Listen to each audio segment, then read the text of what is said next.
Hello everyone, हामी लगातार दोस्रो पटक टी20 विश्वकपमा क्वालिफाई हुन सफल भएका छौँ। यो सँगै हामीले समग्रमा तेस्रो पटक विश्वकप खेल्न लागिरहेका छौँ।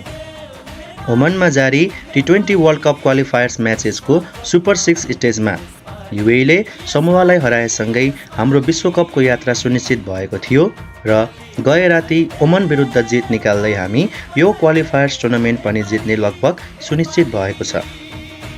हामी विश्वकपमा क्वालिफाई भएको यस खुसीको क्षणमा सम्पूर्ण नेपालीलाई बधाई तथा शुभकामना दिन चाहन्छौँ।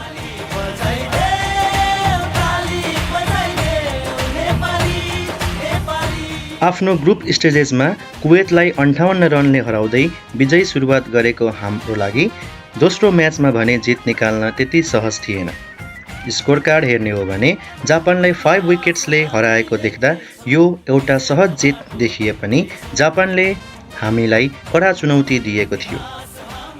तर जापान विरुद्धको जितसँगै हामीले सुपर 6 मा इन्टर गर्दा 2 पोइन्ट्स लिएर इन्ट्री गरेका थियौँ। त्यहाँ आफ्नो पहिलो म्याचमा चिर प्रतिद्वन्दी युएई विरुद्ध खेलेको हामीले अति नै रोमाञ्चक नेल बाइटिङ लास्ट बल थ्रिलरमा केवल 1 रनको जित हात पारेका थियौँ। त्यसपछि सुपर 6 को दोस्रो खेलमा कतार विरुद्ध पनि क्लोज म्याच केवल 5 रन्सले जित्दै आफ्नो अभिजित यात्रा कायम राख्न सफल भयो र हिजो राति भएको खेलमा घरेलु टिम ओमनलाई कम्फर्टेबल 38 रन्सले हराएर हामीले टी20 वर्ल्ड कपमा स्थान त बनायौँ नै, साथै यो क्वालिफायर्स टुर्नामेन्ट पनि जित्न सक्ने लगभग फिक्स भएको छ। सुपर 6 को आफ्नो अन्तिम खेलमा समोआलाई हराएको खण्डमा हामी यो टुर्नामेन्ट समेत आफ्नो नाममा गर्न सक्नेछौँ। हो, हामीले विश्वकपसम्मको यात्रा तय गर्न सफल भयौँ।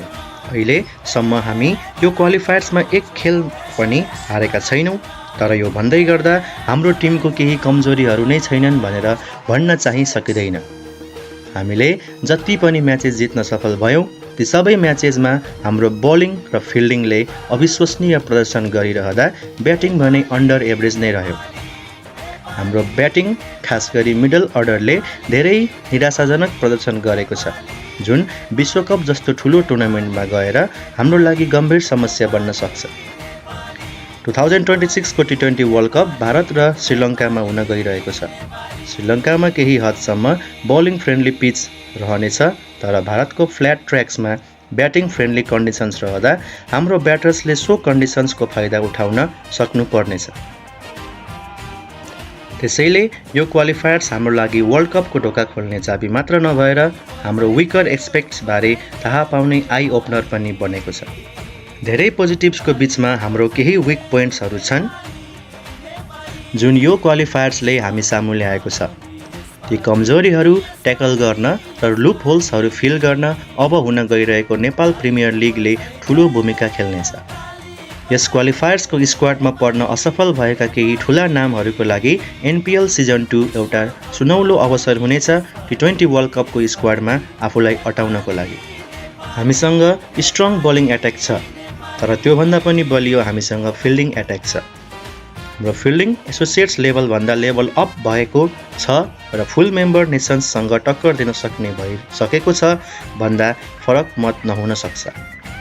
यसरी बलिङ र फिल्डिङ अलरेडी राम्रो फर्ममा भइरहँदा ब्याटिङमा क्यापेबल प्लेयर्सलाई मौका दिएर कन्सिस्टेन्सी ल्याउन सक्ने हो भने we can say the world cricket to be ready for maybe the biggest upset in the history of T20 cricket.